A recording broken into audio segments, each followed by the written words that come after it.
Let's talk about Athens. It's the city that gave us things like democracy, philosophy, and theater, ideas that have pretty much shaped the world we live in for thousands of years. But the story of how it got there? Well, it's this incredible drama of soaring highs, absolutely crushing lows, and a comeback story for the ages. So, let's dive in. So you really have to wonder, right? How did this one city, starting from basically nothing, manage to have such a massive impact? What was the secret sauce that led to its unbelievable success? But also, what led to its tragic downfall? That's exactly what we're going to unpack. And to really get it, we've got to go way back. We're going to start at the very beginning, tracing the city's roots from the first little settlements on the Acropolis, right through a massive civilizational collapse, and how it clawed its way out of a dark age. Okay, what's just incredible about this timeline is the sheer resilience you're seeing. Around 1100 BC, Athens survived something called the Bronze Age collapse, this mysterious event that literally wiped many of its powerful neighbors off the map. Just think about that for a second. While other great civilizations just vanished, Athens somehow held on. It went through a dark age so bad that writing itself was lost for a while, and yet it came back. So, as Athens started to pull itself back together, its whole power structure changed. The old kings were gone, and in their place, you had this ruling class of a few powerful, super wealthy families called the archons. They held all the cards, which, as you can imagine, created a ticking time bomb of resentment among pretty much everyone else. And all that social tension, it didn't just cause problems. It actually became the spark for a series of revolutionary political changes. And this is where Athens would give the world one of the most radical ideas ever: democracy. You know that word draconian, like those rules are draconian? Well, this is where it comes from. The first real attempt to create order was by a guy named Draco. He wrote down Athens' first legal code, but it was just unbelievably harsh. I mean, the death penalty for even small crimes. It did almost nothing to fix the city's deep inequalities because it was so stacked in favor of the rich. The first real breakthrough came from a reformer named Solon. He tackled the biggest problems head-on, canceling debts and banning the practice of selling people into slavery to pay them off. But his most revolutionary move was to change how society was structured.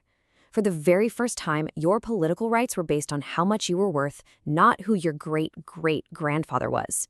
Even the poorest citizens got a say in the assembly. These were the very first seeds of democracy taking root. And that brings us to Cleisthenes, the guy everyone calls the father of Athenian democracy. He basically finished the job with an absolute masterstroke. Look at how brilliantly he did it.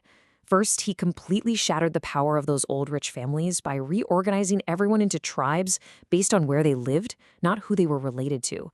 Then he created a council of 500 to write the laws. And get this, he introduced ostracism, a system where citizens could literally vote to kick any politician out of the city for 10 years if they got too powerful. Just like that, the world's first true democracy was born. Okay, now we enter the part of the story everyone knows: Athens' famous Golden Age. This was a time of just unbelievable achievement in art, in philosophy, in military might. But it was also a time of growing arrogance, or hubris, that would lead the city straight to its own tragic downfall. And what kicked off this golden age? A war. Against all possible odds, Athens led a scrappy coalition of Greek city-states to defeat the gigantic invading Persian Empire.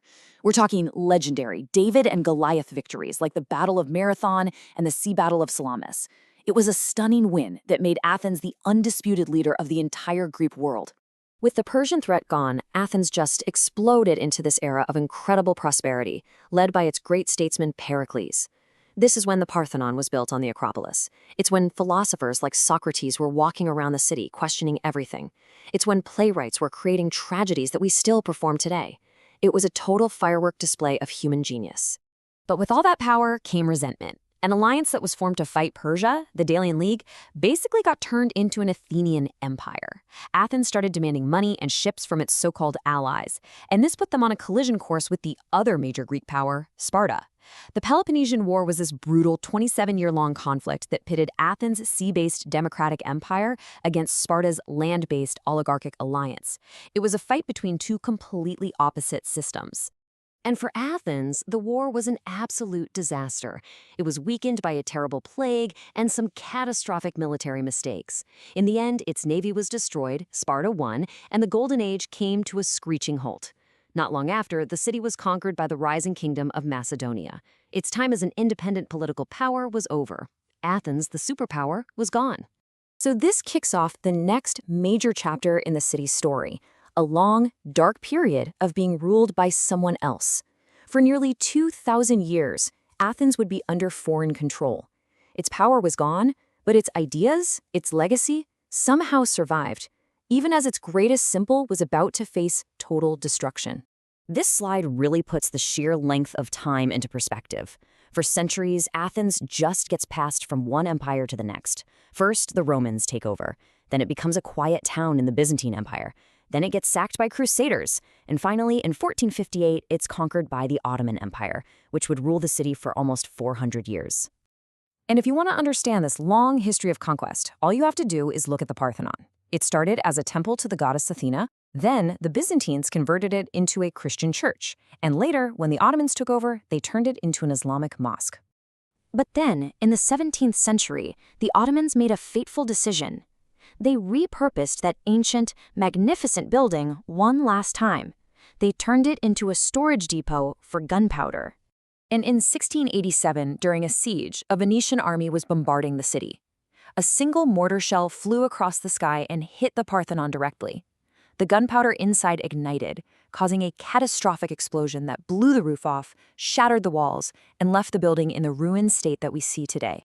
But the story doesn't end in a pile of rubble. Because, finally, we're going to see how the powerful idea of ancient Athens, the idea of freedom and democracy, inspired a modern nation to fight for its independence and led to the city's amazing rebirth.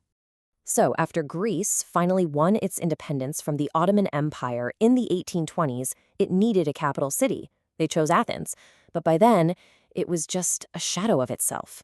Get this, in 1833, the population was only about 10,000 people. It was basically a small town living amongst these incredible ancient ruins. And this is where we see the city's amazing modern comeback. As the capital of a new, independent nation, Athens was reborn. It went through this massive redevelopment, and its ancient heritage was celebrated. And in this incredibly powerful symbol of its return to the world stage, it hosted the very first modern Olympic Games in 1896, a legacy it proudly continued in 2004. Now, the path wasn't always easy. The 20th century brought some terrible hardships, including a brutal Nazi occupation during World War II and a devastating civil war right after. But, true to its long history, the city and its people endured. They rebuilt, and they continued to grow. So when you really look back at it all, Athens' golden age was actually just a brief flicker in time. But its ideas about democracy, about justice, about what humans are capable of, they've echoed through the centuries. I think its story is this powerful reminder of just how fragile greatness can be, but also how an idea and the simple spirit of resilience can outlast empires, outlast wars, and even outlast the very stones of the city itself.